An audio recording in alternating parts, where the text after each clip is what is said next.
The elves saw much world change with the growing affairs of men and the arrival of hobbits.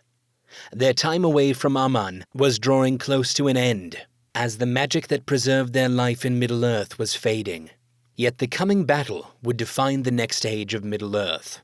The Istari, or the Wizards, had been sent to Middle-earth in Third Age 1000 to watch over its inhabitants and protect them from evil forces. It was Gandalf's arrival at Dol Guldur, where the shadow had been growing, that sent Sauron fleeing east again, beginning the watchful peace. 400 years later, however, that peace ended upon his return in 2463 Third Age.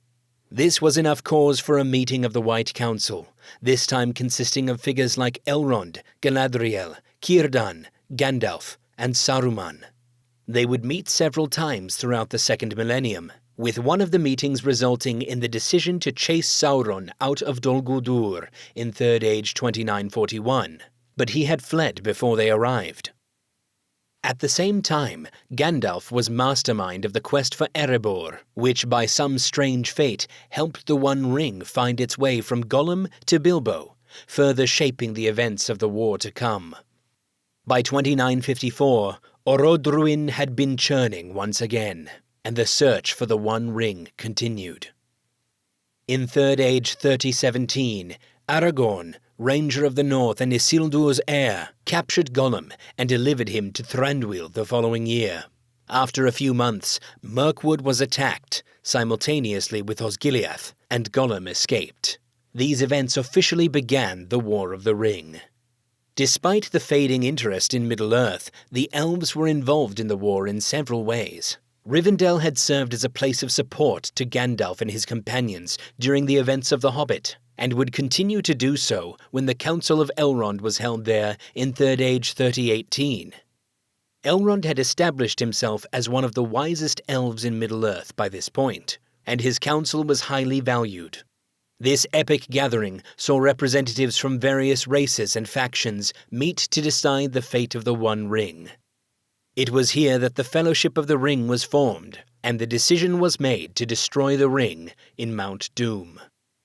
Legolas, son of Thranduil, attended the meeting with the news of Gollum's escape and was chosen as the elven representative in the quest of the ring. His skills were invaluable to the Fellowship, using his keen senses for scouting and combat experience to aid Gandalf, Aragorn, and the rest.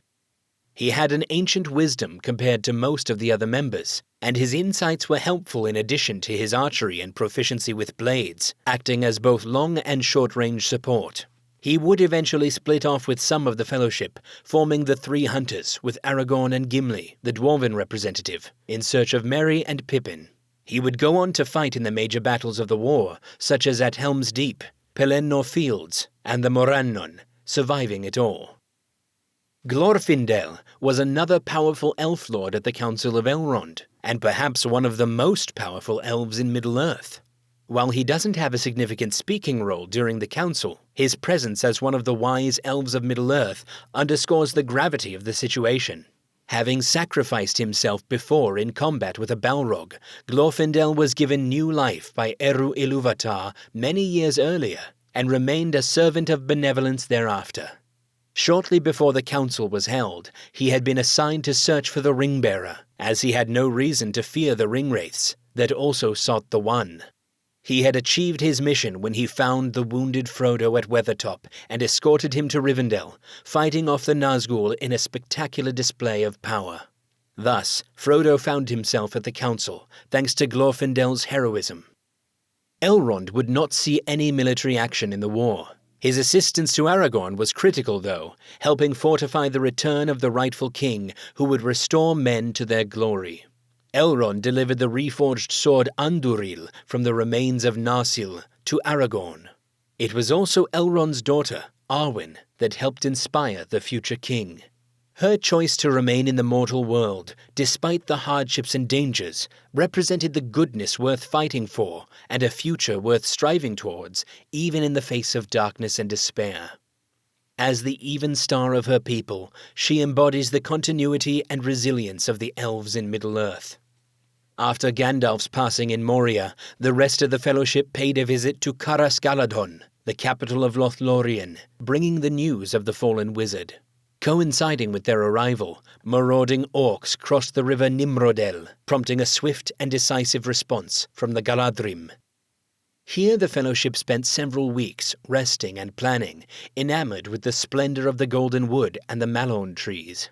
Galadriel, Lady of Lothlorien, was another wise and inspiring figure for the Fellowship. But when they arrived, she could sense the dark presence that had infiltrated their tranquil sanctuary. She asked of Elbereth, another name for Varda, to watch over the ring-bearer on his quest. Revealing her own ring, Nenya, to Frodo, she also unveiled her mirror, offering insight into the unfolding events. Sam had seen the scouring of the Shire and pondered going home. Galadriel had also been offered the ruling ring by Frodo, which she rejected, an act that would allow for her eventual pardon to travel back to Eldamar after she'd been exiled thousands of years earlier. The Lady of Lothlorien sent each member of the Fellowship away with a special gift, in addition to the other provisions, like lembas bread and boats.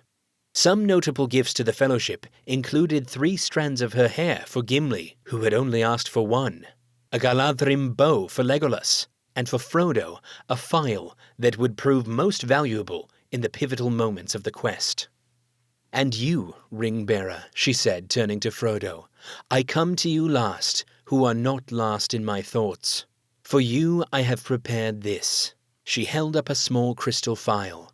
It glittered as she moved it, and rays of white light sprang from her hand.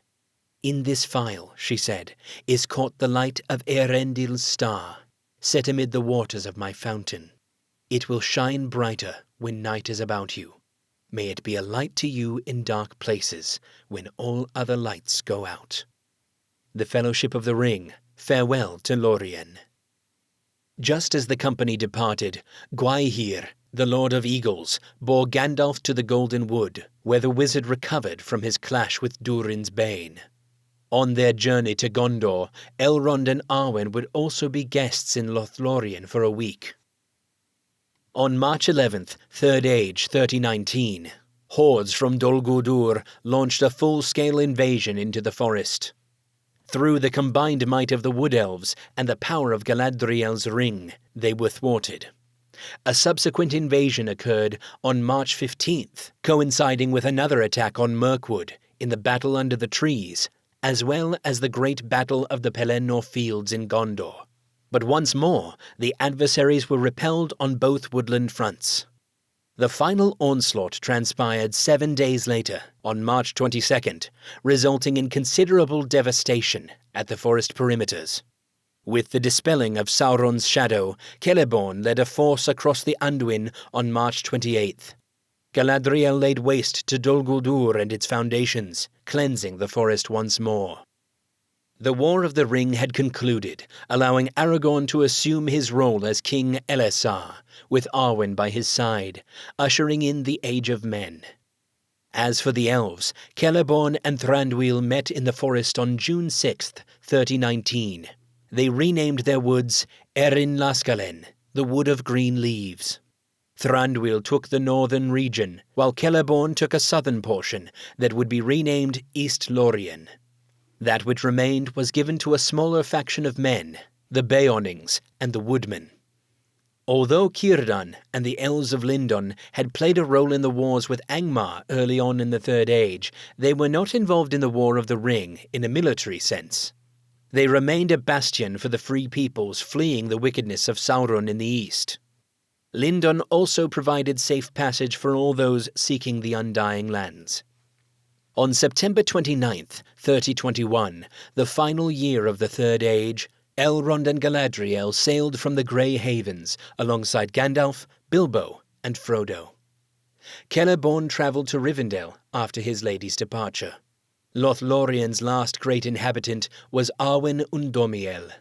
After the death of her husband, Aragorn, the mournful queen travelled to the Golden Wood and eventually gave up her life at Cerin Amroth, the very mound on which they'd pledged their love to each other many years earlier. There is her green grave until the world is changed and all the days of her life are utterly forgotten. Lord of the Rings, Appendix A, The Tale of Aragorn and Arwen. At an unknown date, when all the elves who sought the Undying Lands had moved on, and the Age of Men was in full effect, Círdan and Celeborn set sail on the last ship from Middle-earth at the Grey Havens. Overall, the elves' involvement in the War of the Ring was essential, both in terms of direct military support and the spiritual and moral guidance they provided to the free peoples.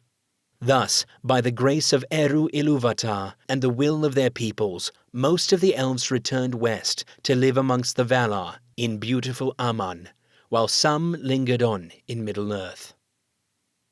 Which elven kingdom is your favorite? Who are the most interesting elven figures in the Third Age? Please let us know in the comments, as well as what you would like to hear more about in upcoming videos. As always, thanks again for watching, and we look forward to meeting again in future videos. Namarye.